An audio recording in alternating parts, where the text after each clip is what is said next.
mums ieradās Massimo Chiesi, kurš ir ļoti pazīstams ar to, ka viņš ir ļoti daudz dažādas taktikas grāmatas izveidojis. Un, kā viņš pats arī saka, viņš nav tieši treneris, jo viņam ir B kategorija, bet viņam ļoti interesē tieši, kā dažādi top treneri meklē taktiskos risinājumus. Šajās 2 dienās, par ko viņš runāja, piemēram, kas ir ļoti aktuāli pēdējā laikā, tāda lieta kā ultrapressings. Tad viņš runāja par to, kā uzlauzt un kā darboties pret vidēju pressingu, jeb pret vidēju bloku. Viņš aprakstīja to, kādas ir dažādas metodikas, kā var mēģināt to izdarīt. Un es domāju, ka ir, kā viņš pats teica, tās ir tikai metodes, un tālāk jau treneriem pašam ir jāizlem, kur ir noderīgi tieši viņam, viņa kontekstā. Today I tell to the coaches that I'm not here to teach something because it's not possible. And I'm here to share some information. After that we have a discussion about the style of playing, if it's better to use long ball or if it's better to use short passes. There are advantages and disadvantages. We need to analyze, we need to compare, and we need to choose the better for our players. And so we need to compare also the quality of our players with our idea, to balance and to find the right choices for them and for us. Šādi semināri tiešām palīdz, un tieši manai komandai tas ir vēl viena iespēja, kā tu vari būt diskomforts situācijās. Pirmkārt, cits treneris, citas kaut kādas prasības, kā mēs treniņos darām, un vairāk viņiem nākt un adaptēties tajos apstākļos. Es šo semināru tā arī uzskatu savai komandai arī, kur var vienkārši kaut kas jauns, tas, kas nav ikdienā, iespēju izmantot.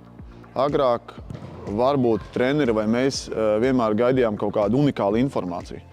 Es teiktu, ka mūsdienās tā unikalitāte ir pāris klišķi attālumā. Līdz ar to nav vairs tā kā agrāk, kad atbalsta kāds pasniedzējs, viņš pastāsta kaut ko unikālu, un tu vari aiziet pateikt, es uzzināju ļoti daudz jaunas lietas. Bet tā unikalitāte slēpjas tajā, ka tu vari uztvert to mentalitāti, tu vari ar viņu parunāties, tu vari uzdot tieši tos specifiskos jautājumus, kas palīdzēs tev tieši pielietot tās zināšanas tieši tavam kontekstam. Un tā ir tā galvenā lieta. I had the opportunity to follow the best coaches in Europe, for example, of Carlo Ancelotti. I had the opportunity to follow the coaching sessions of Guardiola. I have the opportunity to follow the coaches of Antonio Conte, Cesare Prandelli, Marco Giampaolo, Roberto De Zerbi. For example, Claudio Ranieri was wonderful with the players, a very, very incredible relation with them. Conte's different style of coaching, all the coaches are interesting. Protams, interesanti. Es jau vairāk čaļiem paši saku, kad rast iespēju paklausīties kādu citu cilvēku, treneri kā runā, kā nerunā, ko jums dot, un pirmkārt jau valodas ziņā saprast, kāda ir viņa filozofija, cita apstākļi, saprast, ko treneris grib nodot mesidžu, un likās ļoti interesanti. Taktisks treniņš. Tā ideja ir viena, ko es esmu sapratis, ka tas futbols gan Itālijā, gan Latvijā, un iespējams Spānijā ir viens. Tas, ko es varu ņemt un vēlreiz sev apstiprināt, tam futbolam, ko mums jāspēlē, jābūt intelektuālākam, ātrāk pieņemt lēmumus, ātrāk tos izpildīt.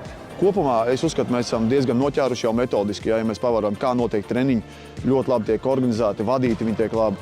Un to, ko vajag uzlabot, tieši tās detaļas, ko treneris var apmācīt, tās maziņās detaļas. Un tas ir svarīgi, kad mēs arī izmantojam to potenciālu, kurš mums ir šobrīd, arī šeit Latvijā, un viņš ir. Un mēs neizmantojam viņu pilnībā. Un tieši sanākot kopā, komunicējot arī savā starpā Latvijā, mēs varam tās detaļas iegūt, kas ir arī mūsu, jau šeit, mūsu vidē. Un plus, ja mēs vēl pieliekam tās ārzemju speciālistu detaļas, es domāju, tā ir tā zelta kombinācija, kas mums var sniegt rezultātus.